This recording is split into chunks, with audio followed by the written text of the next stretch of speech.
moon, stars, and here we are, people, nothing but stardust. I said, sir, can I ask you a couple of questions, please?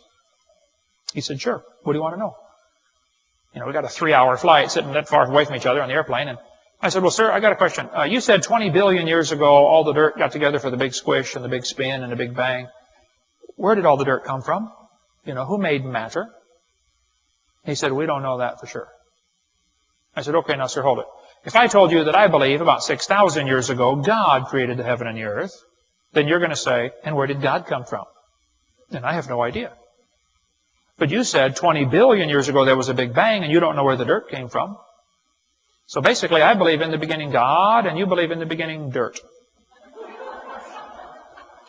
Don't tell me my theory is religious and your theory is scientific. No. They're both religious. The news media tries to make it look like it is science versus religion. No, it's not. It's not science versus religion. This is two religions. Evolution and creation are both religious. You have to believe in one or the other. The difference is the evolution religion is text-supported. That's the difference. One of many differences. By the way, these two timelines, it's the same thing right here behind me. On the top timeline, every inch represents 150 years. Abe Lincoln was not even president 1 inch ago. Okay? If I was to show you what 20 billion years looks like at the same scale as the top chart, I have to have this chart on the bottom to be this scale. This one would have to be 2,100 miles long. That's from Pensacola to Portland, Oregon. I don't want to carry a chart that big, so I made a new scale for the other one. Okay. The professor said he did not know where the matter came from. I said, well, sir, could you tell me where the laws came from? This universe is run by laws. Gravity, centrifugal force, inertia, Boyle's law, Cole's law. You can eat that with potato salad. Okay. There's all kinds of laws in the universe. Where did the laws come from?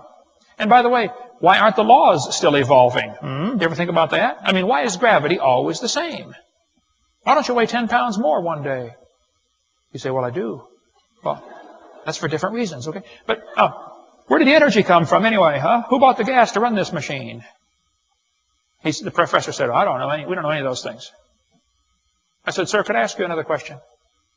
He said, sure. What else would you like to know? Else? What do you mean else? You haven't told me nothing yet.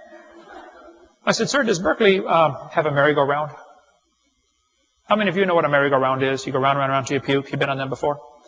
He said, no, we don't have a merry-go-round at Berkeley. I said, you really ought to get one. You could learn some good science on a merry-go-round. If you put some fourth graders on there, any fourth graders in here? Last year or next year, fourth graders. I know it's summertime here. All right, I like fourth graders. I spent the best 5 years of my life in the fourth grade. That's before they diagnosed ADD. By the time my brother was in fourth grade, we all knew what he was going to be when he got out of high school. 32. But we're going to put some fourth graders on the merry-go-round and get the high school football team out there to get it spinning clockwise as fast as it will possibly go. Now, if you have a digital watch, you may not know what clockwise means. I'll tell you later. We're going to spin the merry-go-round clockwise. The kids are going to go through 4 phases. They start off in phase 1. They're screaming at the football players. Come on, let's go. Faster, faster. Can't you go any faster? You get up around 30 miles an hour. The kids enter phase 2 where they stop screaming. They just quietly concentrate on trying to hang on for dear life. You get up around 30 miles an hour. The kids enter phase 60 miles an hour. They enter phase 3 where they start screaming again. But now they're screaming, stop, stop, please slow down. Don't stop, though. Keep going faster and faster. When you get to about 100 miles an hour, you should enter phase 4. That's where the kids begin to fly off the merry-go-round. Now, when this happens, you will notice a very interesting phenomena of physics. If the merry-go-round is going clockwise, when the kid flies off, the kid will be spinning clockwise until he encounters resistance, like a tree or a pole. That's because of a law in physics known as the conservation of angular momentum. See, if a spinning object breaks apart, the pieces that fly off are going to spin the same direction because the outside's moving faster than the inside. And we could talk all day about the conservation laws if you'd like, but the professor said, yes, I know about the conservation laws. I said, well, good, sir. Then let me ask you a question. If the universe began as a spinning dot, like you said, why do 2 planets spin backwards and probably 3?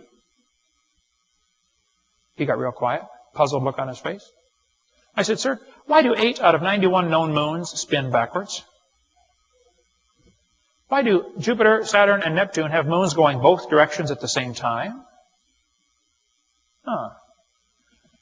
Why is the sun 98% hydrogen and helium, but the other planets are less than 1% hydrogen and helium? And why are these 9 planets so different from each other? If it all came from a Big Bang, I mean, why are they all so different? Very different compositions. And why do some whole galaxies spin backwards? CNN did an article, Goofy Galaxy Spins in Wrong Direction. I said, sir, why are these things going backwards? He said, I don't know. Why do you think they're going backwards? I was hoping he was going to ask that. I said, sir, it's real simple. You see, in the beginning, God created the heaven and the earth, and God did it that way on purpose just to make the Big Bang Theory look stupid. Yes, amen.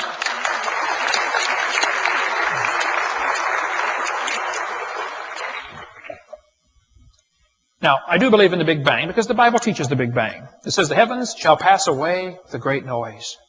In the original Greek, that's a Big Bang. So there's going to be a Big Bang. It just didn't happen yet. Okay? So kids, if you go to school and some professor says, hey, do you believe in the Big Bang? You should say, yes, I do, and you better get saved and get ready for it. The Big Bang is coming soon to a city near you. By the way, if the world came from a Big Bang and slowly evolved over billions of years, why did Jesus die on the cross? What's the purpose of the death of Christ? And when the Bible says God's going to restore the world like it used to be, restore it to what? More death and suffering? We cover more on that theistic evolution position in video 7.